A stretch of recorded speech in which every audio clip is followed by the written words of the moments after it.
To the one who is meant to hear these words, first, I just want to invite you to take a deep breath. If you can, let your eyes gently close for a few seconds. Everything out there, your phone, work, bills, deadlines, news, pressure, let all of that stay outside the door of your mind for a moment. Right now, it's enough that it's just you, with yourself. You don't need to act strong, you don't need to force yourself to be positive, and you don't need to pretend that everything is fine. You only need to be honest with whatever you're feeling inside. It's okay to be tired. It's okay to be confused. It's okay to feel discouraged, empty, or like life is a little meaningless. All of that is part of the journey of being human. I want to talk to you about a point in time that's being mentioned a lot, the year 2026. At first glance, it just sounds like another number, one more year passing in a human life. But in many philosophical and spiritual systems, especially in Buddhist and Taoist traditions, every time cycle has its own gateway of transition, periods when the energy of heaven and earth shifts, bringing about huge changes in human life. The year 2026 is seen as one of those thresholds. Not a doomsday like in the movies, but a very deep purification, happening quietly, yet touching every thought, every choice, every soul. If you pay attention, maybe you can feel it too. The outer world is getting more chaotic, information is exploding, and things are changing at a dizzying speed. But the scariest part is not that the outside world is too complicated, it's that inside, many people are becoming hollow. Some people, the more they run, the more they strive, the emptier they feel. Some cling desperately to the past, to an old job, an old role, an old image of themselves, while everything around them has silently shifted. Some people, on the surface, are still living, still working, still laughing, still posting photos on social media, but deep inside, they've abandoned themselves long ago.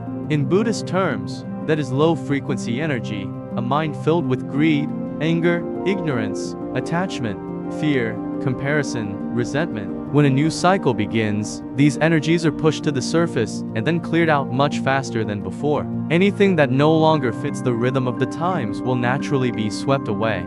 Those who cling too tightly, hold on for too long, will find themselves so exhausted they no longer want to move forward. But for those who gently put down some of their burdens, who know how to adjust themselves, who know how to return to their inner world, it is precisely in the chaos that a new path opens up. Many people will not make it through the gateway of 2026, not because this world is too cruel, but because they have already collapsed from the inside long before any big external event actually happens. They gave up in their own mind a long time ago. Outwardly, they just kept going through the motions. If you look around, you'll notice a few typical patterns of people like this.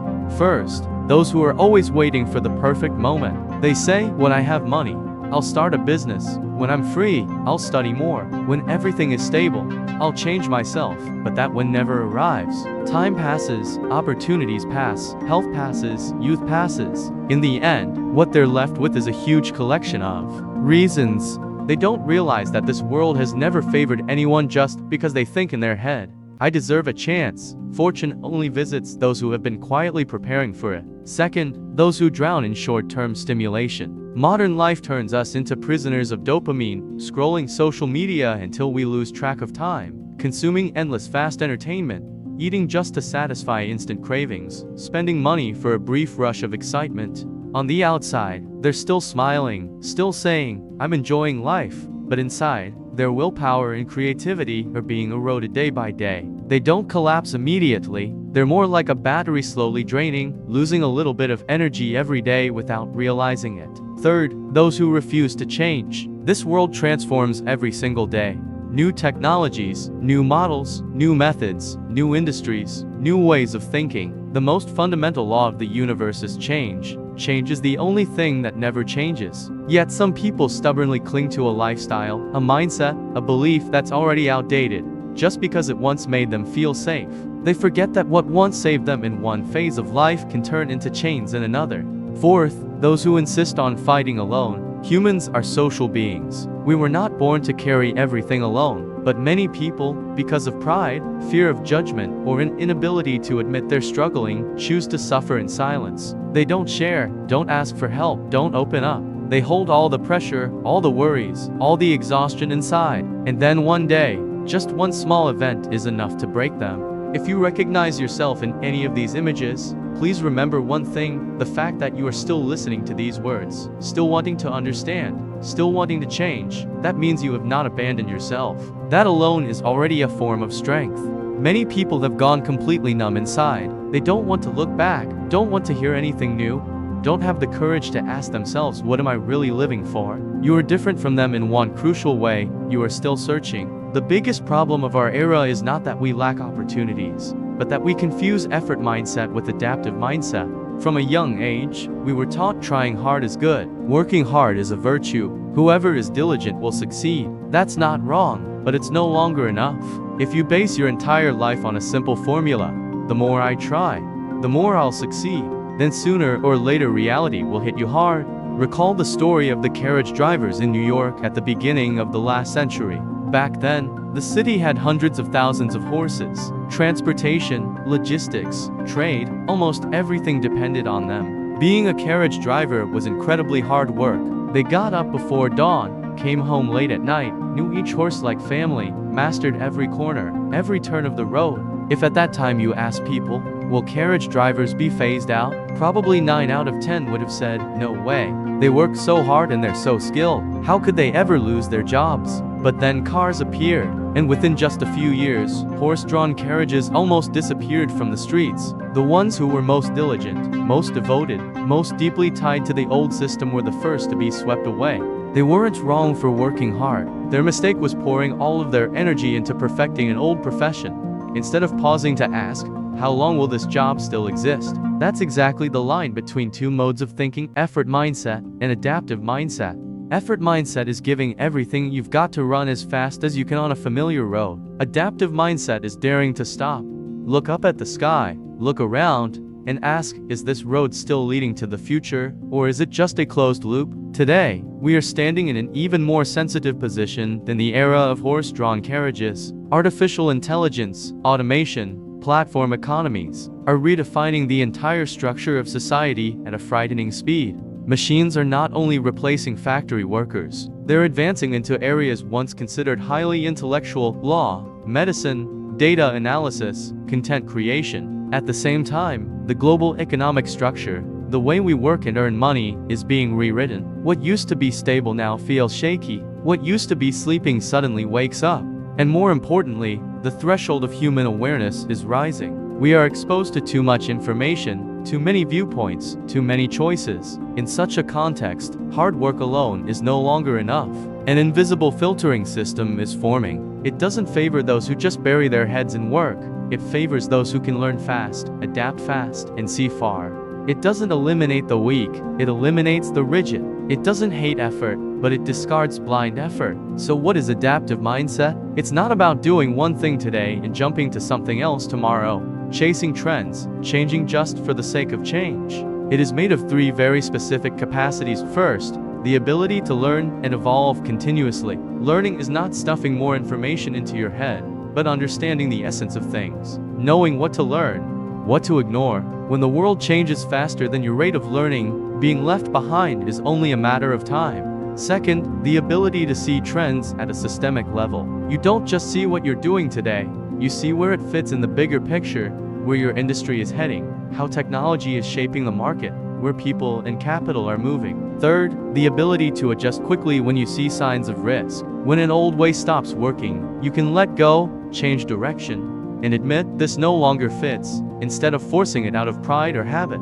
Many people get stuck not because they are lazy, but because they overbelieve in the formula: as long as I work hard, I'll be fine. They're like someone still using an abacus in the age of computers, proudly saying, I can tap faster than any machine. Maybe that's true, but society no longer builds the future around the abacus. If you look deeply, 2026 is not a date to be feared, but a great reshuffling of the universe. Every time the deck is shuffled, the cards are rearranged, opportunities and resources move. People's positions change. Some lose a lot, some lose a little, and some unexpectedly get pushed to a new path they never imagined. The question is not whether your cards are good or bad, but whether you are willing to play a new game, or insist on clutching an old one that has already ended. In this context, there will be a group of people who pass through 2026 in relative peace. They are not necessarily the ones making the most money, not the flashiest on social media, not even the ones who win in the conventional sense. Their common point is this: they know what they are living for. They are clear about what is core and what is secondary, what is real and what is just social pressure. They no longer live just because their parents expect it, society expects it, everyone does it, or that's how it should be. They live because of an inner meaning, an inner mission, whether small or grand, but it is truly theirs. In Buddhism, this is called awakening the Bodhi mind, realizing that we don't exist just to chase our ego, but to learn, to grow, and to contribute in our own way. If you zoom out, you'll see that this era is both brutal and generous to us. Brutal, because competition never stops, because the pace of life exhausts people, because it's so easy to feel left behind. Generous, because never in human history has material abundance reached this level. Food is cheaper, clothes are easier to buy, books and knowledge are almost free, and the internet opens an infinite library to anyone willing to look. If the only goal is not to starve, not to freeze, human beings today don't have to pay that high of a price.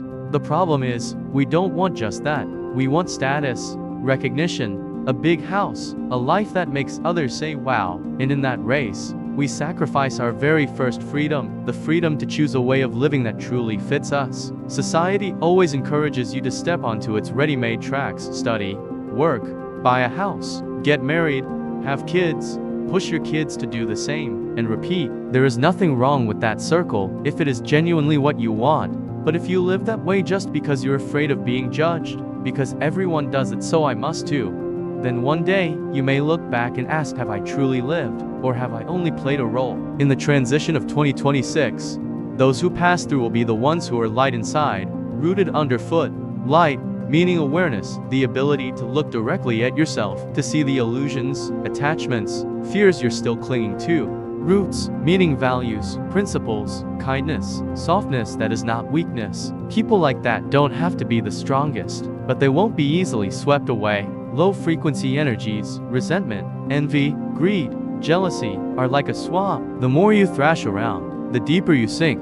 You can be extremely hardworking, extremely busy, constantly full of tasks. But if everything you do comes from fear, from comparison, from attachment, then in the end you will only feel drained, not knowing why. On the other hand, goodwill, gratitude, kindness, love, they may sound soft, but they are actually very light and very stable forms of energy. They allow you to move forward without burning out, let go without too much regret, and change without too much pain.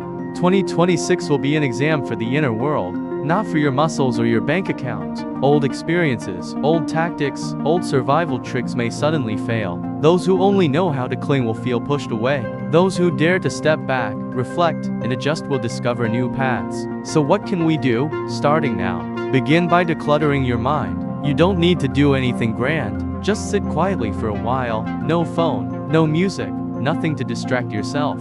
Ask yourself, which relationship is draining me? Which job has lost its meaning, but I'm still clinging to it? What fear is stopping me from changing direction? What is no longer right for me, but I keep doing it just to protect my pride? Every time you honestly answer one of these questions, you remove one stone from your back.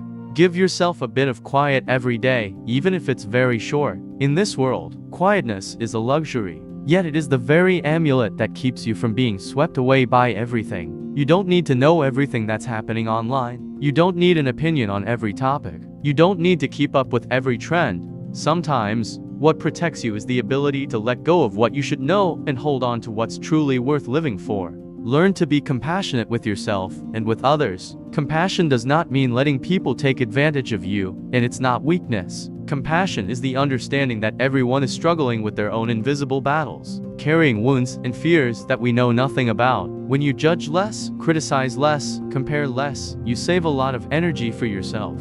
Most importantly, start living for something larger than your ego. It doesn't have to be some grand life mission. Just something that makes your heart feel warm when you think about it. It could be helping a group of people, building a small community, raising a child to be a kind human being, doing work you believe is meaningful, or simply being fully present for the people you love.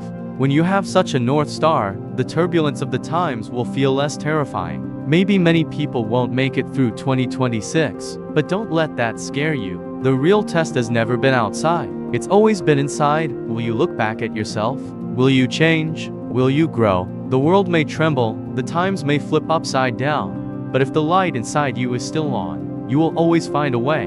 From today on, just reduce a little resentment and add a little awareness. Reduce a little attachment and add a little clarity. Rush a little less and breathe a little deeper. Compare yourself less and remind yourself more gently, I'm still learning. Don't think goodwill is weakness. It's a very high frequency of the soul. Don't think kindness is a loss. It's how you stay human in an era that can easily turn people to stone. If you were meant to hear these words and have come this far, I am deeply grateful. I hope that somewhere in the stream of words, one small thought might touch you enough to make you pause for a moment, look inward a little, be a bit gentler with yourself, and a bit braver. And if you feel that someone around you is also struggling with similar worries, share these words with them. Not to make them fear 2026, but to remind them, and remind yourself, that we are not alone on this journey. May you, when the waves rise high, still hold the steering wheel firmly in your heart. May you, even walking through the longest night, never let the light in your chest go out. And may you, when you step through the doorway of 2026 and any other threshold in life, be able to smile and say to yourself, I did not abandon myself.